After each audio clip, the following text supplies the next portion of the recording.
Estás escuchando La Esfera Celeste.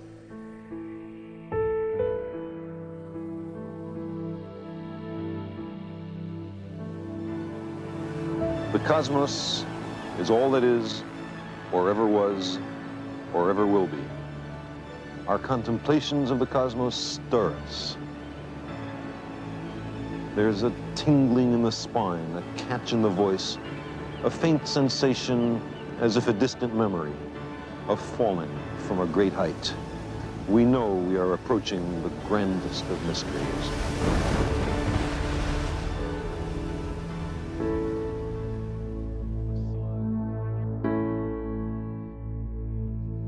Muy buenas, Héctor. ¿Qué tal? ¿Cómo estás? Hola, ¿qué tal? Muy bien, gracias. Encantado de estar aquí. Gracias por invitarme. No, gracias a ti por dedicarnos un ratito. Este es un episodio un tanto especial porque aquí solemos charlar con gente que podríamos definir como astrónomos no profesionales y hablamos de técnicas y de objetivos y de cosas que pasan en el cielo y en la escena astrofílica. Pero en cambio hoy, bueno, no sé, es que has hecho tú y supongo que un equipo habéis impulsado una cosa muy guay que creo que toca bastante de cerca, bueno, los recuerdos y los sentimientos y el origen de esta astrofilia que tenemos mucho y que de hecho muchos invitados nos han comentado, que es la serie Cosmos. Con lo que, no sé, para empezar, me gustaría que me contaras, a ver si tú también, supongo que sí, porque si no, no te hubieras liado, pero ¿cómo recuerdas tú el impacto de Cosmos, ¿no? En tu infancia, si es que fue en tu infancia? Sí, lo recuerdo con mucho cariño y además siempre digo, ¿no? En entrevistas que me hacen y demás, que para mí probablemente fue una influencia fundamental en mi carrera profesional, pero también en mi vida. O sea, yo me considero una de tantas personas, porque luego cuando hablas por ahí con la gente ves que no eres un bicho raro, sino que realmente esta serie y este libro influyó profundamente a muchas personas, ¿no? Y en mi caso, bueno, ahora que he tenido que rebuscar un poco fechas y demás, por lo que entiendo, la serie se emitió en España en 1982 y yo por aquella época debía tener 10 añitos cuando la vi y bueno, todavía tengo recuerdos, ¿no? Tengo recuerdos de estar en el salón de mi casa viendo Cosmos y me sorprende, la verdad, yo en mi memoria, yo pensaba que yo era mayor. Porque yo tengo una niña de 10 años y no me puedo imaginar que yo con 10 años estuviera tan flipado con esa serie. Sí. Recuerdo cosas como, por ejemplo, que me llamaba mucho la atención la palabra colisión. Era una palabra que yo no conocía y que Sagan la usaba mucho, ¿no? Sagan y, bueno, el doblaje de español de José María del Río, con esa voz tan maravillosa que tiene y que es la voz que todos conservamos en el recuerdo, ¿no? De aquella época, pues, no sé, anécdotas así un poco curiosas, ¿no? Que recuerdo que era pequeño y que me quedaba yo anonadado delante de la tele. A ver, a mí realmente lo que me fascinaba eran las imágenes que me ponían, esas imágenes del universo, ¿no? Todo lo demás, pues yo no entendía mucho, pero bueno, te quedabas ahí un poco embelesado viendo todo aquello, ¿no? Pues sí, la verdad es que sí. Y mira, a mí estos días me pasaba lo mismo, porque, bueno, tú tienes una hija, has dicho, de 10, ¿no? Sí. Yo tengo uno de 9 y a mí Cosmos me pilló con 8. Y es que no, tampoco me cuadra, porque no sé si es el Fortnite o qué es, pero hoy día, no sé, curioso, ¿no? Uh-huh. Bueno, en todo caso, hay muchísima gente que coincide es muy fuerte, porque una serie de divulgación, vale que tuvo un presupuesto de superproducción, ¿no? Porque creo que se gastaron como 6 o 8 millones de dólares de la época, pero impactó a muchísima gente. Hay toda una generación impactada, ¿no? Colisionada casi por Cosmos. Pero bueno, más allá de esto y más allá de estos recuerdos y del reconocimiento, ¿no? De que en cierta manera nos cambia un poco la manera de ver las cosas, tú has montado o habéis montado en el Museo de la Ciencia de Tenerife, ahora lo contaremos, una exposición para rememorar los 40 años de Cosmos, pero ¿esto cómo nace? Es un poco una aventura que no sé, ¿cómo se fragua todo esto?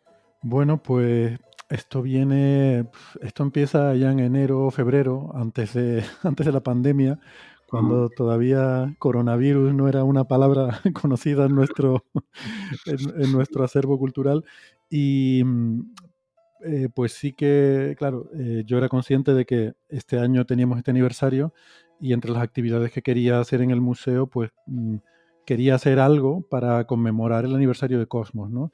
Y bueno, mi idea originariamente era pues una charla de alguien de por aquí, pues incluso llegué a contactar con algún amigo, ¿no? Aquí de Canarias, un conocido divulgador, bueno, igual lo puedo nombrar, a Víctor Ruiz, bueno, yo le había escuchado dar alguna charla sobre la vida y obra de Carl Sagan, y bueno, pues llegué a preguntarle, a plantearle la posibilidad de si podría venir al museo y dar una charla sobre Sagan, sobre Cosmos y tal. Y ese fue un poco el punto de partida, ¿no? Pero luego la bola de nieve fue creciendo, según lo fui comentando con el equipo aquí en el museo y en la organización Museos de Tenerife. Nos fuimos volviendo más ambiciosos y sobre todo hubo un punto de inflexión en el proyecto este, que fue el hablar con un amigo común, con John Lomberg. No sé, seguramente a los más cosmófilos el nombre John Lomberg les sonará porque lo verán asociado en los pies de página de los libros. Muchas de las ilustraciones ponía crédito John Lomberg, ¿no? Y John Lomberg fue el director artístico de Cosmos y luego yo descubrí que además, bueno, eso fue solo una de las cosas que hizo, ¿no? Realmente fue un colaborador muy estrecho de Sagan durante toda su carrera profesional. Pero bueno, a través de un amigo común pues pude entrar en contacto con él. Empezamos a hablar además sobre otros temas que si quieres podemos comentar luego. Y a raíz de eso, pues yo le comenté que, bueno, por supuesto, lo primero que le dije es que lo admiraba profundamente porque yo había sido uno de los niños de Cosmos. Y John es una persona entrañable, debo decir, que, bueno, pues es ya un señor mayor, ¿no? De cerca de 80 años, no recuerdo exactamente su edad, pero que se mantiene muy activo, que sigue trabajando, que sigue creando, y que tiene muchas ideas que le bullen en la cabeza y muchos proyectos, ¿no? Entonces, bueno, estábamos hablando de otras cosas, de otras ideas, de cosas que a él le interesaba, que quizás podríamos colaborar, ¿no? En el museo. Y entonces yo le comenté que teníamos esta idea de hacer algún tipo de homenaje a los 40 años de Cosmos y él sugirió pues, que podía mandar algunas obras, algunas cosas originales que él tenía que se habían usado y dije, pero ¿cómo? Pues claro.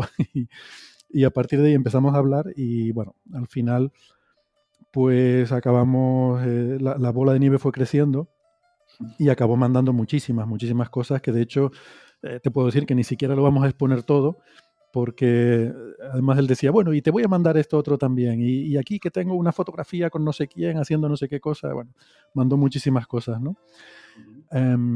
Entonces, bueno, lo que estamos planeando es una serie de actividades que se articulan sobre todo en torno a, por una parte, una exposición artística centrada en John Lomberg y en sus vivencias como amigo personal de Carl Sagan y quien le acompañó en otros proyectos, porque vamos un poco más allá de Cosmos, hablamos de Contact, hablamos de el disco de oro de las Voyager, en fin, de otra serie de proyectos que compartieron.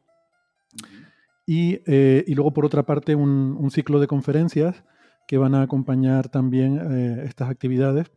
Y empezando por la conferencia inaugural, que la dará como tiene que ser pues John Lomberg, en la que en vez de ser una conferencia al uso, pues vamos a hacer una entrevista, yo le iré preguntando cosas. Le preguntaré, por ejemplo, por la historia de cómo conoció a Carl Sagan, que es una historia interesante que me contó, y una serie de cuestiones. Y bueno, pues a ver a dónde nos lleva la conversación, ¿no? Eso será, si quieres, aprovecho y menciono las fechas por si alguien, no sé si dará tiempo, pero la inauguración de la exposición será el día 4 de diciembre y el día 5 tendremos la conferencia que se va a retransmitir por internet en streaming en YouTube desde el canal de Museos de Tenerife. Pues estará en la versión original en inglés y con traducción simultánea. Serán dos streamings separados, uno en versión original y otro con traducción simultánea al español, para que bueno, nadie tenga problema en poder seguir esta conversación que la verdad que confieso que a mí me tiene muy ilusionado y un poco nervioso también. Y luego, bueno, luego vamos a tener otra serie de conferencias que no sé si desvelar, no sé, ¿las desvelo? Bueno, eso tú mandas, ¿no? Yo creo que podemos hacer hype, lo que no podemos hacer son spoilers, ¿no? No, spoilers no. Bueno, venga, voy a hacer algo de hype. Más o menos, venga, algo así. Pues mira, luego tenemos otra conferencia prevista que la dará Carolina Jiménez, que es una divulgadora Sí. de temas de cine, ¿no? Seguro que mucha gente la conoce y ella trabaja en efectos especiales. Se da la circunstancia de que ella es muy fan de Cosmos, que de hecho tiene tatuado sobre su piel, ¿Qué dices? tiene tatuada la cara de Carl Sagan y otros, ¿no? También Asimov y otra gente chula de la época. Y también el diseño del disco de oro de las Voyager también lo tiene Oh, tatuado, my God. para darnos una idea. Y resulta que además tuvo la suerte, para alguien tan friki, de que tuvo la ocasión de trabajar haciendo los efectos especiales de la nueva Cosmos, ¿no? La última temporada, Sí. Possible Worlds, con Neil deGrasse Tyson. Ella trabajó creo que de hecho fue un poco la coordinadora de su estudio, del tema de los efectos especiales, de la involucración de su estudio en esos efectos que se hicieron, ¿no? Entonces ella nos va a dar un poco una visión de los efectos especiales de los años 80, porque tenemos algunos de los elementos que se usaron para esos efectos especiales van a estar en la exposición, y contrastar eso con cómo se hacen ahora las cosas, ¿no? Esa va a ser otra charla muy, muy chula, será el día 12. Y luego ya a partir de enero vamos a empezar con conferencias, una temática, una de cada episodio de Cosmos, ¿no? Cosmos tiene 13 episodios, pues va a haber una conferencia sobre cada episodio dada por un experto en el tema que nos va a contar, nos va a hacer un resumen de lo que se contaba en ese episodio, y luego pues un poco ponernos al día de, en fin, lo que hemos aprendido en estos 40 años, cómo han avanzado las cosas y qué sabemos ahora nuevo que no sabía Carl Sagan en aquella época, ¿no? Ujú. Vale, muy bien. Y por cierto, lo que es la exposición físicamente, más allá de lo que son las conferencias, ¿esto cuánto tiempo está? La exposición estará 6 meses, hasta el 31 de mayo, es lo que tenemos acordado. Es interesante, ¿eh? Porque con Sí. el contexto que tenemos, ¿no? ¿no?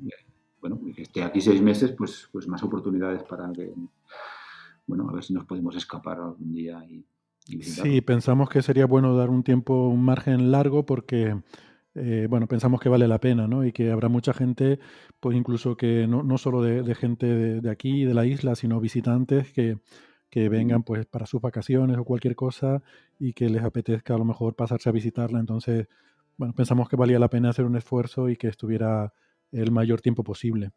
Ujú. Muy bien.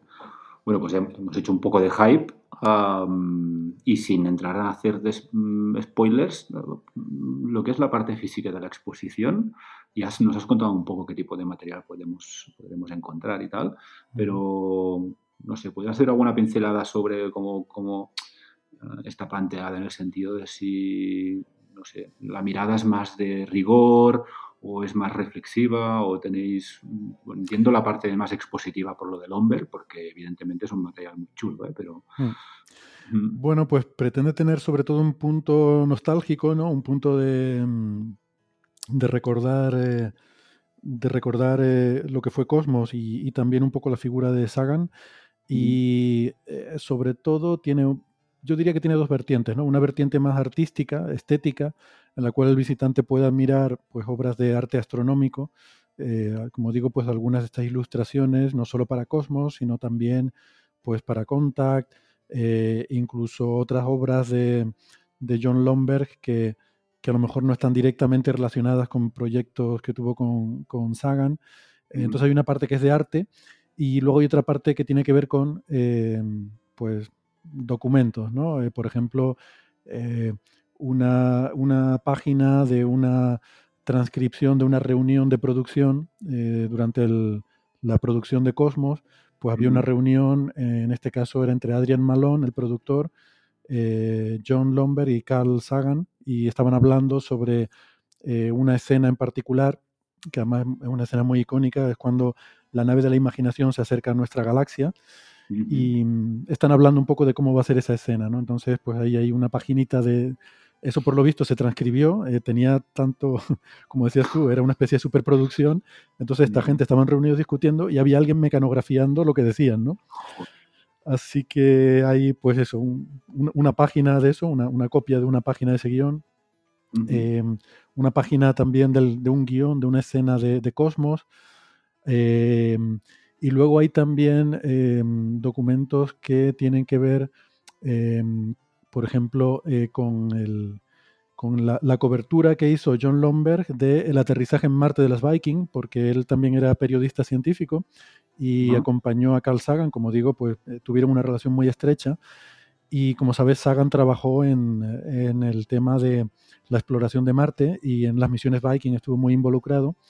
Entonces, pues bueno, John Lomberg le acompañó en esa faceta. Él iba cubriendo como periodista el aterrizaje de las sondas Viking.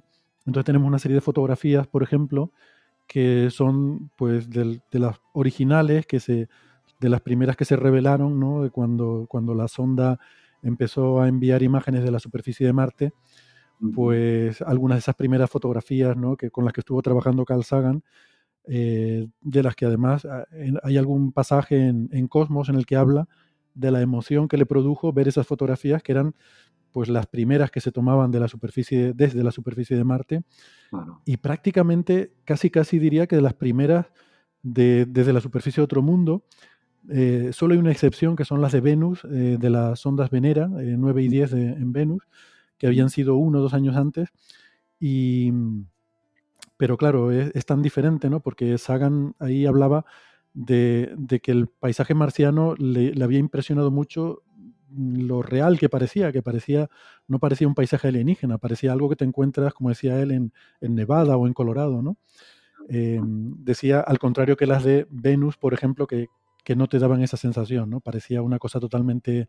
Las de Venus parecía algo mucho más alienígena, mientras que las de Marte sí parecía algo que podríamos ir y vivir allí, ¿no? Más familiar, ¿eh? Sí, sí.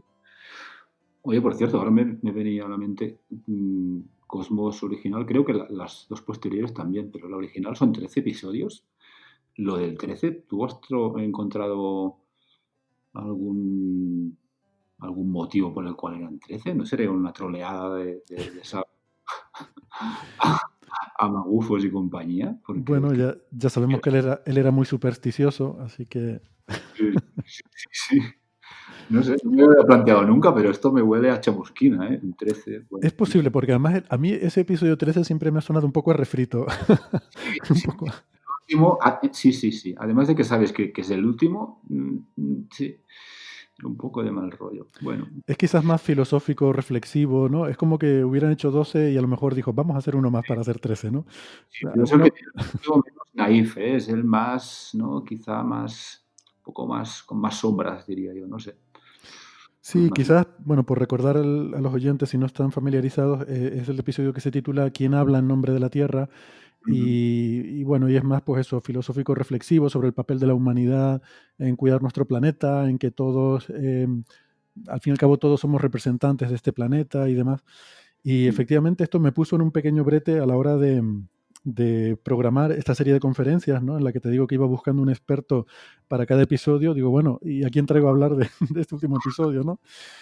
Y al final se me ocurrió que, puesto que ese episodio plantea eso, quién habla en nombre de la Tierra, y al final, después de muchos devaneos, lo que llegas a la conclusión de que todos hablamos en nombre de la Tierra, pues se me ocurrió que para esa conferencia no voy a traer a nadie, sino que lo que vamos a hacer es un coloquio con el público, en el sentido de que vamos a debatir todo lo que se ha hablado en las conferencias anteriores y que todos hablemos, ¿no? Pues un poco representando ese todos hablamos en nombre de la Tierra, que era un poco la conclusión que planteaba ese episodio. Está bien el ejercicio, sí. Y de hecho, bueno, antes de empezar a grabar este episodio estábamos comentando que mi intención era meter algún corte del primer episodio, ¿no? Y que quizá no haremos porque hay temas de derechos de autor y tal, pero me refería concretamente a las palabras que abren el primer episodio, ¿no? Y un poco ¿cómo lo diría? ¿No? Es la sensación que te queda es que son palabras, hay 2 minutos de una intro que hace Sagan y no hay ni una sola palabra que caduque, y hay muchas que van justamente en esa línea, ¿no? Del hecho de, ya en el año 80 veía clarísimo que tenemos una responsabilidad y que al final tenemos que hablar en nombre de la Tierra, porque es que si no vamos mal, ¿no? Había una cierta postura, no diría pesimista, pero era muy, muy crítico con algunas cosas, Sagan, en ese sentido, ¿no? Una Y, cosa que digo cuando hablo de Cosmos es que, a pesar de que es algo que se creó hace 40 años, sigue teniendo plena vigencia, ¿no? Porque es un error ver Cosmos exclusivamente como un documental científico, que lo es, pero va mucho más allá. Cosmos yo creo que envía un poco la idea de lo que era Sagan, que era un hombre muy polifacético, que le interesaban muchas cosas, que iban desde el arte hasta la filosofía y la música, y todo eso queda reflejado en Cosmos. Cosmos habla del ser humano de una forma muy profunda. Habla sobre todo del ser humano como homo científico, ¿cómo se llama? Eso tiene un nombre, es homo vaya, voy a tener que preguntar bueno, esto otra vez porque yo me lo sabía, pero ahora no me acuerdo. Como criatura científica, profundamente, porque yo creo que es lo que realmente distingue al ser humano del resto de animales sobre el planeta, pero también de muchos otros aspectos, ¿no? Y Cosmos yo creo que habla mucho de nuestra responsabilidad. Recordemos que se gestó en un entorno de Guerra Fría y de sí. preocupación por el futuro del planeta en el sentido de una posible catástrofe nuclear. Sagan además entendía perfectamente las consecuencias a largo plazo, no solo de una guerra nuclear, sino de sus consecuencias de invierno nuclear y demás, porque Ajá. es un tema en el que trabajó. Además, también estuvo trabajando en la atmósfera de Venus, conoce lo que es un efecto invernadero llevado al extremo. Entonces, muchos de los problemas con los que tratamos hoy en día, como son el cuidado del medio ambiente, el problema del cambio climático, todo eso se refleja ya en Cosmos, ¿no? Y tenemos ahí ideas muy profundas sobre todos estos problemas que se han vuelto más acuciantes con el tiempo, pero que ya se hablaba de ellos hace 40 años. Y sobre todo de algo que con mucha clarividencia ya Sagan, de forma muy sagaz, si se me permite el juego de palabras tonto, ya veía venir, ¿no? Y es la importancia del pensamiento racional, porque una sociedad que cada vez depende más de la ciencia y de la tecnología, si no entiende la ciencia y la tecnología, está a merced de unos pocos y no puede ser una sociedad libre. Entonces él insistía en que para ser libres necesitamos entender la ciencia y la tecnología que va a moldear el mundo del futuro y que es la que realmente nos va a hacer libres. Pero si no la entendemos, corremos el riesgo de acabar siendo esclavos de ella, ¿no? Y hoy en día estamos viendo problemas desde, bueno, que tienen mucho que ver con saber distinguir la señal del ruido, ¿no? Con saber distinguir la paja del trigo a la hora de la información que recibimos, el tema de los bulos, de la desinformación, todo eso a él le preocupaba mucho. Entonces, la superstición, él fue una persona además muy crítica, muy beligerante con la religión y con las pseudociencias, que yo creo que lo metía un poco todo en el mismo saco, porque son quizás formas de pensamiento mágico que al final van un poco en contra de la libertad del ser humano. Y él percibía todo eso como, bueno, los grandes peligros para el mundo del futuro, ¿no? Y estamos viendo que esa superstición, ese pensamiento mágico, pues efectivamente está calando, está cogiendo tracción y creo que es una amenaza para el bienestar de nuestros descendientes. Sí, sí. Al final todo eso al final conlleva una polarización, ¿no?, de la sociedad como más acosada aún, ¿no? En ese sentido. Bueno, ya que estábamos hablando del personaje, porque Cosmos, bueno, al final es hablar de Sagan,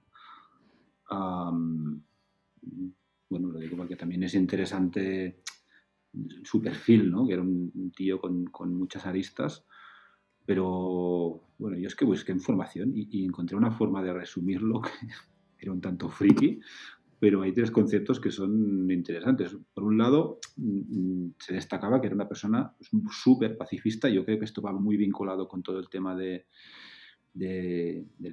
invierno nuclear y el clima de Guerra Fría que definías al principio. Y además es una constante en Cosmos. Hay muchos momentos de la serie en los que recuerda que la especie está en peligro por sí misma, ¿no? Con lo cual se entiende mucho ese perfil pacifista.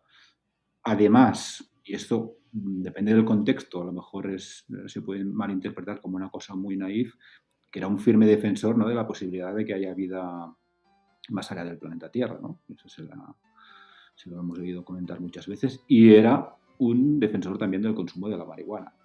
Hmm. Estos conceptos juntos, bueno, pueden malinterpretarse, ¿no? No sé si están relacionados, ¿no? Los tres.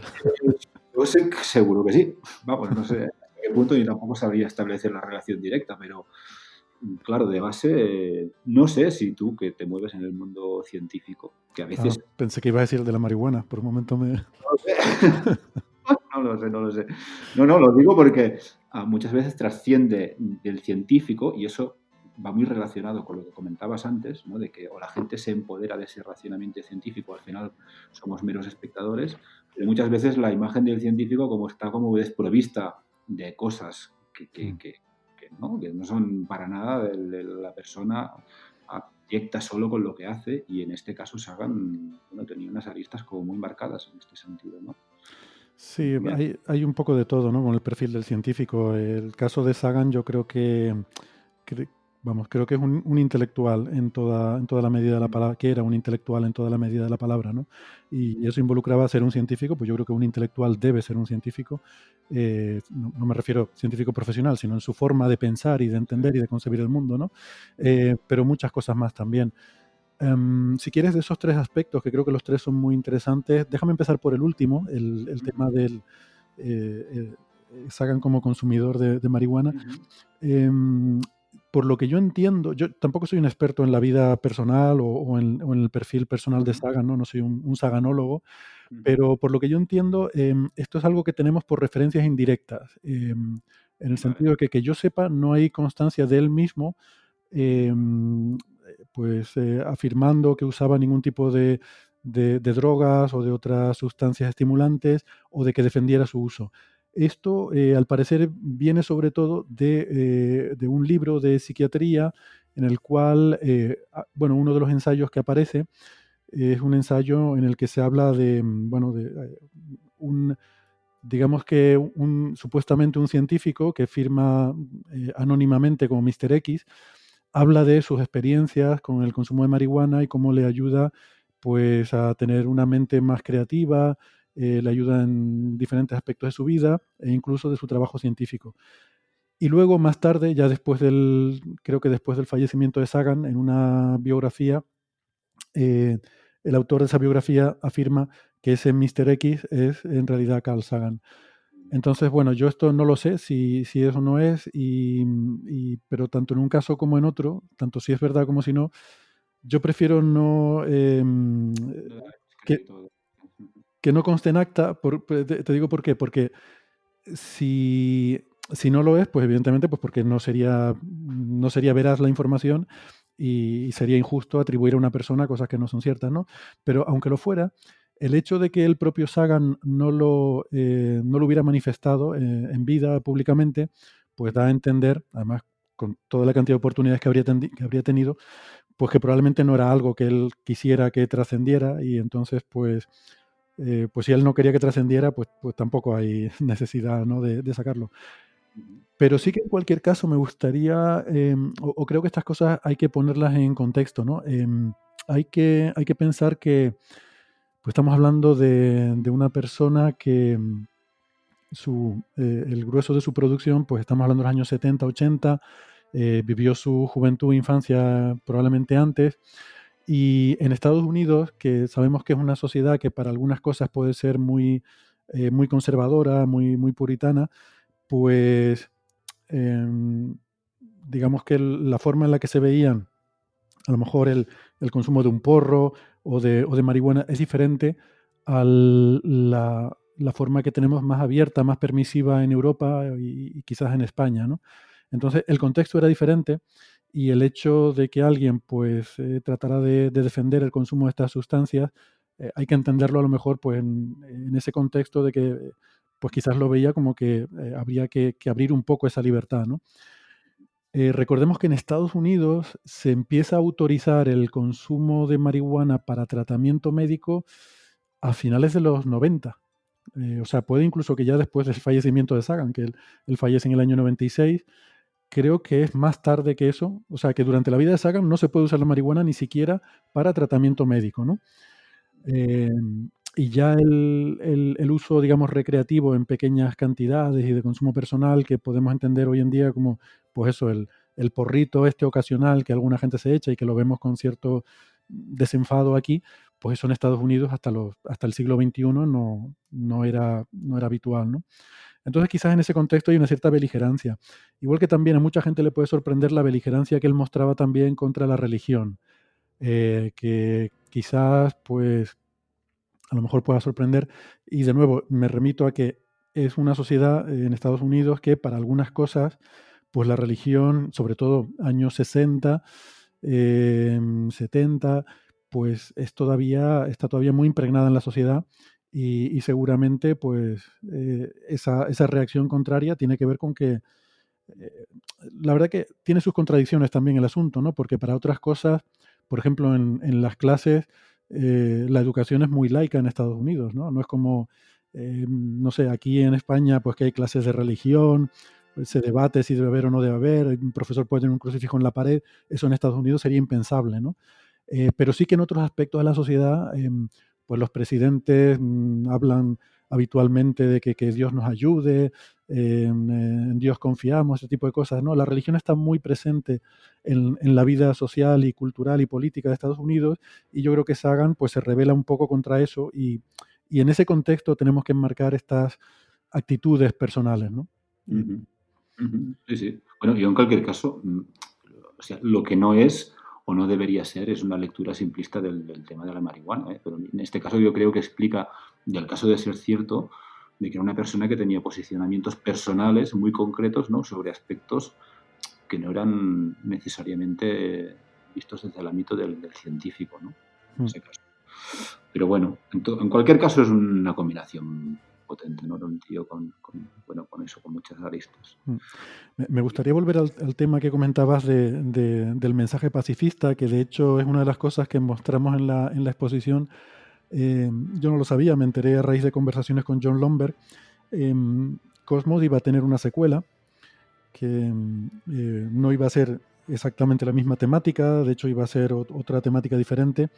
Se llamaba Nucleus e iba a ser algo parecido en el sentido, en el formato, la serie documental, gran producción, etcétera, pero iba a estar sobre todo centrada en el tema de la energía atómica y, y de la posibilidad de la guerra nuclear. E iba a ser una serie con un mensaje muy cargada políticamente, ¿no? Con un mensaje pacifista, un mensaje antimilitarista. Y bueno, el tema estaba bastante avanzado. Ahí tenemos en la exposición un par de ilustraciones de conceptos de ilustraciones para la serie. Y ya la cadena ABC pues había comprado los derechos para una distribución de masas, pero el proyecto suscitó tensiones políticas. Estábamos en los tiempos de la administración de Ronald Reagan y Sagan había tenido desencuentros, mejor dicho, importantes con esta administración. No era precisamente una figura que les agradara Ujú, pues bueno, recordemos que estábamos en los tiempos del proyecto de la Guerra de las Galaxias, al mm, cual Sagan se oponía. Él tenía colaboraciones al otro lado del telón de acero con los científicos soviéticos, algo que también queda puesto en manifiesto en Cosmos, eh, algo que no le gustaba, ¿no? Disgustaba profundamente a Reagan. Y bueno, no lo tenían considerado como lo que debe ser la figura de un patriota, ¿no? Que tuviera que, bueno, total, que la situación pues hizo que al final el proyecto se cancelara. ujú. Y, bueno, nos quedamos sin la secuela de Cosmos, ¿no? Pero es una pena y creo que es una anécdota interesante a mencionar en este contexto, ¿no? De ese pacifismo de Sagan, que no era un pacifismo gratuito, era un pacifismo que le costó enemistades importantes en la esfera política, incluso en la propia Casa Blanca y en su propia trayectoria profesional. Ujú. Sí, sí.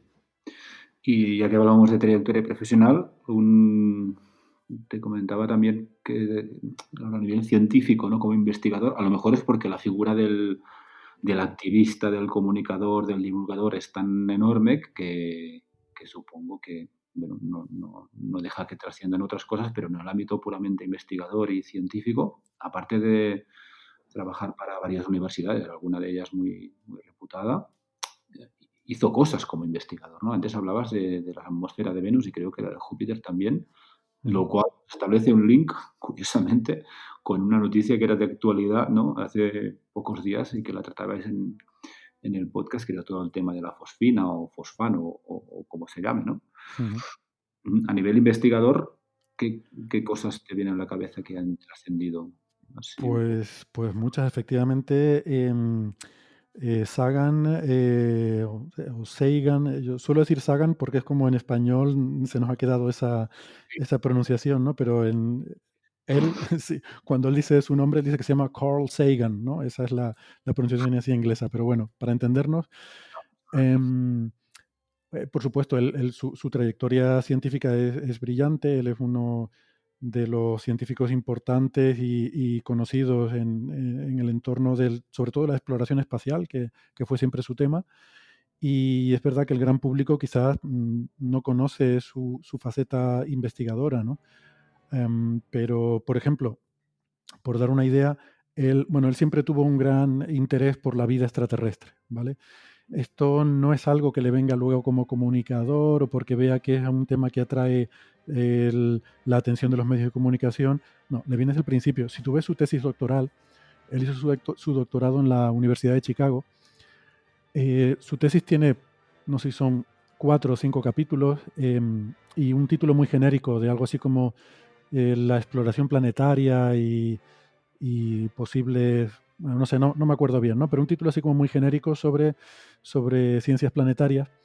Y los primeros 3 capítulos creo que son sobre la Luna y luego ya los siguientes son sobre la posibilidad de existencia de moléculas orgánicas en la Luna o en otros planetas, donde empieza a plantear esas posibilidades. O sea que ya desde su tesis doctoral él está pensando en sustancias orgánicas, en moléculas de la vida, en el universo. En el año 61, creo recordar que se produce dentro del contexto de SETI, de la búsqueda de inteligencia extraterrestre, se produce una reunión que mucha gente considera el punto de partida de SETI, que es la que se llama de la Orden de los Delfines, en la cual estaban pues, algunos de los intelectuales, de los científicos más importantes del momento, se reúnen para debatir sobre la posibilidad de la vida en el universo. Uno de ellos es Frank Drake, que es el de la famosa ecuación de Drake. Esta reunión se hace en Virginia Occidental, donde está el radiotelescopio de Green Bank, que era uno de los mayores del mundo, y Frank Drake es uno de los organizadores, y ahí presenta la famosa ecuación de Drake, ¿no?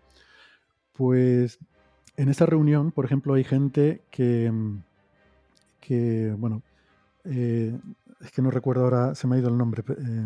Yo me tengo que apuntar a estas cosas porque si no se me olvidan. Pero una de las personas que estaba en esa reunión, durante la reunión, recibe una llamada del Comité Nobel para decirle que le han dado el Premio Nobel de Química, ¿no? Para darnos una idea del nivel que había allí. Nivelazo. ¿Perdona? No digo que nivelazo, sí. Sí, nivelazo. Bueno, pues en esa reunión está Carl Sagan, que si eso es en el año 61, ahora mismo estoy abriendo aquí la Wikipedia, él nació en el año 34, o sea que en el año 61 tenía 27 años, que debía ser un joven postdoc, habría terminado su doctorado hace unos pocos años, ¿no? Y ya están en esa reunión, que es una reunión por invitación, no es un congreso al que uno se apunta, ¿no? Sino que es un sitio en el que esta gente empieza a organizar una reunión y empiezan a preguntarse a quién podemos llamar y demás, y una de las personas en las que piensan es en Sagan. Entonces esto da una idea que ya desde joven era digamos, una estrella, como se dice, una joven promesa, ¿no? En el mundo científico. Bueno, otra anécdota también por dar una idea, cuando Kubrick y Arthur C. Clarke están trabajando en el proyecto de 2001, que debía ser finales de los 60, porque la publicación de 2001 es en el 69, pues quizás un año o 2 años antes, van a hablar con Sagan para pedirle asesoramiento. O sea, todo esto es muy anterior a Cosmos, ¿no? Lo que estoy intentando argumentar o demostrar es que Sagan era una figura conocida antes de ser un divulgador reconocido. Antes de Cosmos, Carl Sagan era una persona importante en el ámbito científico. Kubrick y Clark van a preguntarle por, entre otras cosas, una de las cosas que quieren saber es cómo podrían representar a los extraterrestres en 2001, ¿no? O sea que toda esta asociación con vida extraterrestre y demás estaba ya presente en su carrera.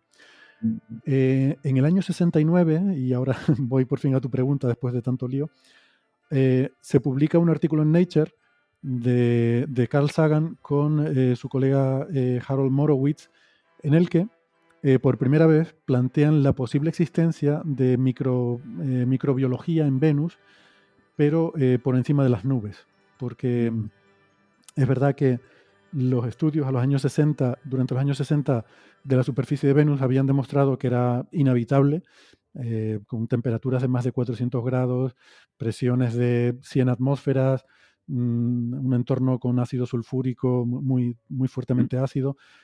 La superficie de Venus era inhabitable, pero Sagan y Morowitz se dieron cuenta de que a 50 kilómetros de altura, por encima de las nubes, la temperatura era pues 30 grados, una atmósfera de presión, o sea que condiciones realmente muy factibles para la vida. Es cierto que, bueno, un entorno ácido, pero bueno, no parece algo imposible a lo cual la vida se puede adaptar. Y ellos en ese artículo, además, nada menos que en la revista Nature, pues desarrollan un poco las posibilidades astrobiológicas de esos posibles microorganismos que pudieran surgir ahí.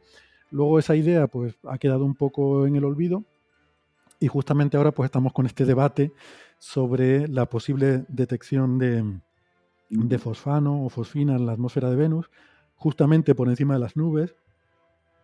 Es un tema que está ahora mismo, hay cierta controversia, hay algunos investigadores que dicen que sí hay, otros dicen que no hay, y hay que aclarar que, bueno, aunque haya, tampoco eso implica necesariamente que hay vida, o sea, todo esto todavía es parte del debate científico actual, ya veremos cómo se resuelve, pero bueno, es curioso, ¿no? Que justo ahora que estamos hablando tanto otra vez de Sagan y de Cosmos, pues nos tenemos que retrotraer a ese artículo suyo del año 69 en el que ya planteaba esta posibilidad, ¿no? Sí, sí. Y luego sí, por supuesto, claro, esos años 70, 80 fueron la década dorada de la exploración planetaria, bueno, 60 y 70 diría yo, o desde mediados de los 60 a mediados de los 70, porque es cuando se mandaron las ondas Mariner, los soviéticos con las Venera en Venus, la exploración de Marte con las Viking, en la que participó de primera mano Sagan, luego pues las Pioneer, las Voyager también, el sistema solar exterior, y realmente el sistema solar exterior fue descubierto prácticamente, no sabíamos prácticamente nada hasta que se enviaron estas sondas, ¿no? Bueno, y Marte también, de Marte sabíamos muy poca cosa. Justo hasta que llegaron las Mariner, las Viking, pues era prácticamente todo lo que sabíamos de Marte era pura fantasía, ¿no? Todavía a finales del siglo XIX, principios del siglo XX, se hablaba de la guerra de los mundos, de los canales de Marte, de si podía haber civilizaciones en Marte actuales o extintas, y no es realmente hasta que llegan primero las Mariner y luego las Viking ya se posan y tenemos ya información directa de la superficie del planeta, pues no nos enteramos de realmente lo que hay ahí. Y Sagan participó en todo eso. Cuando mencioné estas fotografías que tenemos en la exposición, olvidé mencionar que están firmadas por los investigadores que trabajaron con ellas. Entre ellos está la firma de Carl Sagan, ¿no? Hay una foto muy bonita que te cuento como anécdota, que la foto en sí es del primer atardecer que vemos en otro planeta, una fotografía de la Viking 1, y por detrás está firmada por varios científicos, y entre ellos Carl Sagan, ¿no? Entonces, claro, teníamos que decidir cómo poner la foto, si que se viera la foto de ese atardecer marciano o por el otro lado que se vieran las firmas. Y fue una decisión difícil, la verdad. Y luego, como dices bien, trabajó también efectivamente de hecho, una anécdota es que durante la producción de Cosmos, durante el rodaje de las secuencias para Cosmos, se produjo el encuentro de la Voyager 2 con Júpiter. Y bueno, de hecho hay algunas imágenes en la serie en las que Sagan está viendo las primeras fotografías de las lunas de Júpiter tomadas por la sonda Voyager. Tiene esa anécdota. Y ahí estaba también John Lomberg con él, por cierto, haciendo de periodista. Y además, en esa época en la que estaba en el JPL, ¿no? Con toda esta Ujú. actividad tan evidente de sondas y tal. Y el tío además tiene, bueno, esta anécdota yo no sé al final qué tiene de veraz o no, pero me refiero a la mítica imagen del Pale Blue Dot, ¿no? En Ujú. la que se supone que Sagan aquí bueno, consigue hacer un giro casi marketingiano, ¿no? Para sacar una foto que a nivel científico no tenía ningún interés, pero en cambio es súper potente, ¿no? Exactamente, sí. Yo, bueno, sí, la historia que conozco es que efectivamente es, es él el que, de hecho, si no recuerdo mal, creo que la idea venía originariamente, eh, no estoy seguro, creo que de una de las jóvenes científicas de la misión, que es Caroline Porco, que ahora es una investigadora famosa que dirige misiones como Ujú. en la sonda Cassini, pero bueno, no sé, misiones o instrumentos. Y, y fue rechazada la propuesta y entonces fue Sagan haciendo valer su autoridad, porque claro, ya era una figura de autoridad, pues el que dijo, no, no, esto hay que hacerlo y gracias a que se puso testarudo con eso y le insistió a la gente que había que insistirle, se terminó haciendo esa foto. Evidentemente, digamos que abanderó esa idea porque lo consideraba importante, ¿no? Porque además esto conecta bastante bien con lo que hablábamos antes, ¿no? De su personalidad, de su visión, de la forma que tenía él de entender el mundo y que se proyecta muy bien en Cosmos, y que quizás pues otros científicos a lo mejor no comparten, ¿no? Y que veían que no veían qué valor podía tener el sacar una imagen que científicamente iba a tener escasa repercusión, pero que Sagan se dio cuenta que socialmente era algo importante, que la humanidad necesitaba tener esa imagen en la que se viera ese pequeño punto azul frágil, delicado de nuestro planeta.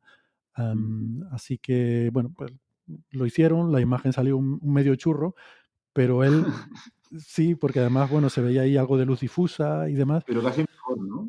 pero casi mejor porque efectivamente eso contribuye más a darle, a enmarcar la potencia de ese mensaje que él transmite en el famoso discurso del pálido punto azul. Sí, sí, sí. Sí, sí. La verdad es que es una imagen muy potente y eso a lo mejor nos sirve casi ya como resumen, ¿no? De la personalidad, ¿no? Que incluso en un momento en el que tienes muchísima autoridad bueno, es una persona muy respetada y le da importancia al mensaje, ¿no? Que Mm. es un poco su actitud durante su carrera. Pues muy bien, Héctor, muy chulo todo. Recordemos un poco fechas de la exposición, porque yo la verdad, cuando me enteré, y no sé cómo me he enterado, porque es que no he encontrado información, lo has tenido un poco... ah, sí, es verdad, ¿eh? Pero cuando me enteré que estarán 6 meses, dijo, ostras, bueno, vale, porque claro. Sí, sí, no hemos hecho, empezaremos ahora con los anuncios, ¿no? Tenemos convocada una rueda de prensa para el día de la inauguración y será Ujú. cuando se haga el anuncio así un poco oficial. Es verdad que, sí, yo lo admito, que no hemos hecho demasiado ruido, pero espero que empecemos a hacerlo a partir de ahora, ¿no?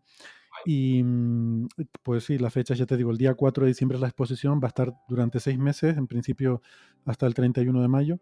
Digo en principio porque yo tampoco descarto que la intentemos extender un poco más por el tema de la pandemia y demás, que sería una pena que digamos que perdiera visitantes por el hecho de que la gente no pueda desplazarse o no pueda visitarla.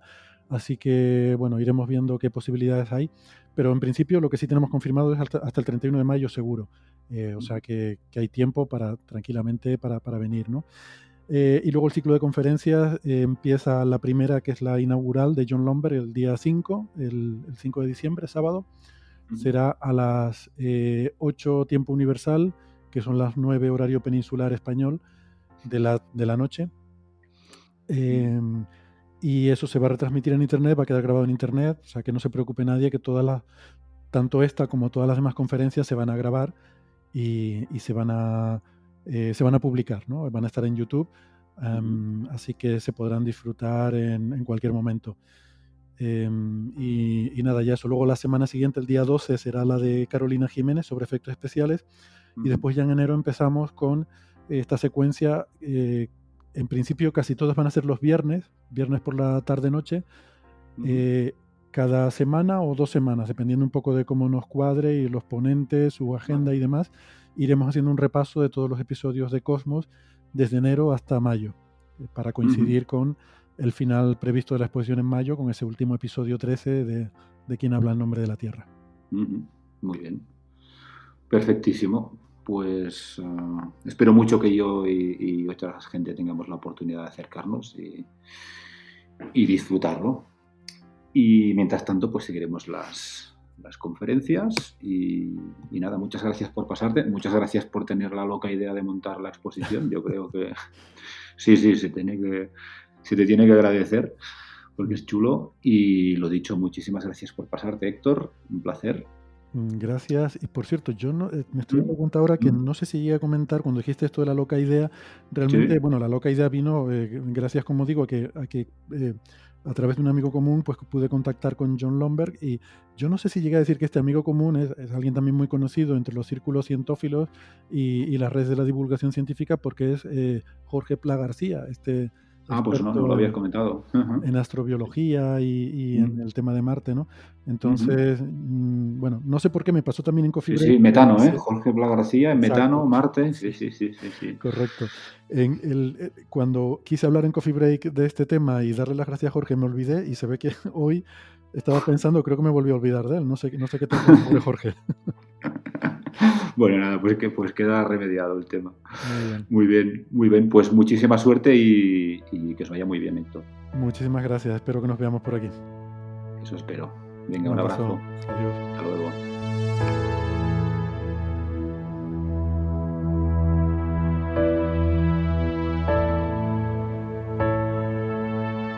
Podéis escuchar La Esfera Celeste en todas las plataformas de podcasting. Encontraréis más información sobre todos los episodios y sus invitados en laesferaceleste.com. Muchas gracias por acompañarnos y hasta el próximo viaje.